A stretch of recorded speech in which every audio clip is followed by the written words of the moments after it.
नमस्कार दोस्तों, आपका स्वागत है। आज की ये जो घटना है वो एक केस वगैरह तो नहीं है, लेकिन थोड़ी सी हंसने जैसी भी ये बात है।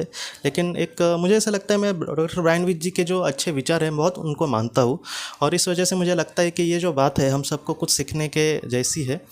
क्या हुआ था, डॉक्टर ब्रायन विच जी के सामने एक ऐसा ग्रुप को एक बार शामिल किया था जहाँ पर उन बच्चों को पढ़ाना, उनके एग्ज़ाम लेना और बहुत ही अच्छे से देखना कि ये भावी जो बनने वाले डॉक्टर है वो किस तरीके से ये करते हैं, उनको बहुत ही अच्छे से सिखाना, ये उनको काम दिया गया था। डॉक्टर ब्रायन विच जी ये कहते हैं कि हम अपने शिक्षा को कभी कभी परीक्षा को परीक्षा बहुत ही अच्छे से पास करना चाहते हैं, इसी तरीके से हमें नहीं देखना चाहिए। डॉक्टर ब्रायन विच जी ने यह कहा कि उनके दिल में एक दर्द होना चाहिए, या फिर दर्द मतलब कैसा है, दूसरे के लिए आत्मीयता होनी चाहिए, एक दया भाव होना चाहिए। अगर कोई डॉक्टर है तो वो बहुत ही अच्छे से उसने पढ़ाई भी करनी ही चाहिए, प्लस पढ़ाई जितनी उसकी है उससे ज़्यादा वो मैं अपने मरीज़ को बहुत अपनेपन से बहुत ही अच्छे से उस पर इलाज करूँगा और उसको ठीक करने की कोशिश करूँगा। ऐसे उनमें अंदर उनके भावना होनी चाहिए। तो इस वजह से डॉक्टर ब्रायन विच जी ने यह सोचा कि मैं एक काम करता हूँ, इनके एग्ज़ाम पे मैं ज़्यादा ध्यान नहीं दूंगा, बल्कि वो कितने अच्छे डॉक्टर उस तरीके से बन सकते हैं इसके बारे में उनको एक एक टास्क दूंगा। टास्क मतलब एक ऐसा कुछ उनके सामने रखूँगा जिससे वो बहुत ही अच्छे से सीख भी जाए और उनमें थोड़ी सी रुचि भी हो। तो इस तरीके से बहुत ही अच्छे से उनका वो सेशन चला। बाद में उनके मन में आया डॉक्टर ब्रायन विच जी के कि जो ज़्यादातर बच्चे हैं वो एग्ज़ाम को लेकर डर गए। आज वो बहुत ही अच्छे से यहाँ पर काम कर रहे हैं, अपनी परीक्षा जो भी रेगुलर उनके शिक्षा है वो ले रहे हैं, लेकिन आखिरी जो एग्ज़ाम होने वाली है जो डॉक्टर ब्रायन विच जी लेने वाले थे, तो उनके बारे में उनको बहुत ही ज़्यादा चिंता थी, या फिर उनका ज़्यादा जो वक्त था वो उसके ही बारे में सोचने के बाद या फिर चिंता में जाता था। इसलिए डॉक्टर ब्रायन विच जी ने एक थोड़ा सा अलग डिसीजन लिया। वो उसके बारे में उन्होंने ज़्यादातर किसी को कहा नहीं, अपने बड़ों को। लेकिन डॉक्टर ब्रायन विच जी ने कहा कि मैं आपके सामने कुछ अभी सवाल रख रहा हूँ और बहुत ज़्यादा चांसेस है कि यही सवाल आपको मैं एग्ज़ाम में पूछूंगा, तो आप इनकी तैयारी करना। डॉक्टर ब्रायन विच जी के मन में यही था कि ये जो बच्चे हैं अगर इसका पढ़ाई करेंगे तो उनके बारे में वो ज़्यादा परीक्षा की टेंशन नहीं लेंगे, और मैं जो बाकी की जो चीज़ें सिखाना चाहता हूँ भविष्य में उनको, तो वो उसका उनको फ़ायदा मिले। यहाँ पर बात ऐसी नहीं है दोस्तों कि ये उन बच्चों को अपने हिसाब से सिखाना चाहते हैं, लेकिन डॉक्टर ब्रायन विच जी को बहुत ही ज़्यादा नॉलेज है। तो ऐसे वक्त में जिसको ज़्यादा अनुभव है वो बहुत ही अच्छे से उन सारे बच्चों को पढ़ा सकता है। मैं आपको एक उदाहरण देता हूँ कि कोई एक इंसान किसी एक जगह पे जाकर आया है और वो उस जगह के बारे में, कोई भी जगह हो, वो बहुत ही ज़्यादा जानता है।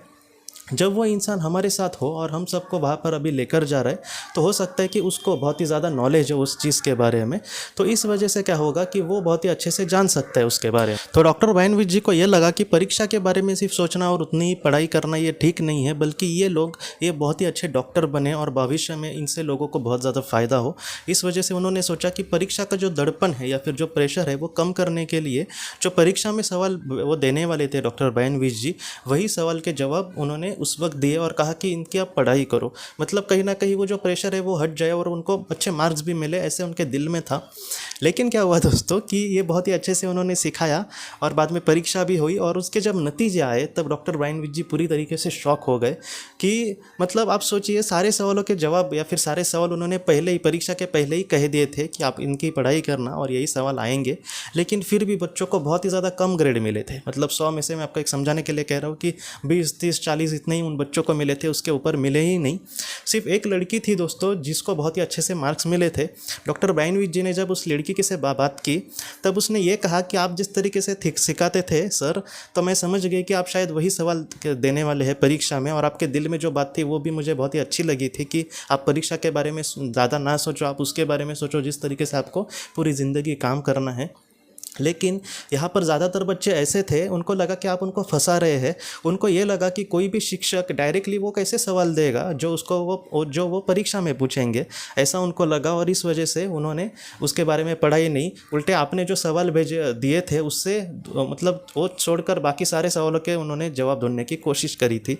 तो इस तरीके से होता है। और डॉक्टर ब्रायन विच जी ने कहा कि ये जो बच्चे आज मुझ पर भी भरोसा नहीं कर रहे, वो कैसे भविष्य में अच्छे डॉक्टर बनेंगे, और थोड़ा सा उनको चिंता लगा। लेकिन मैं भी और हम सब प्रार्थना करें कि उनसे बहुत ज़्यादा मरीज़ों को फ़ायदा हो।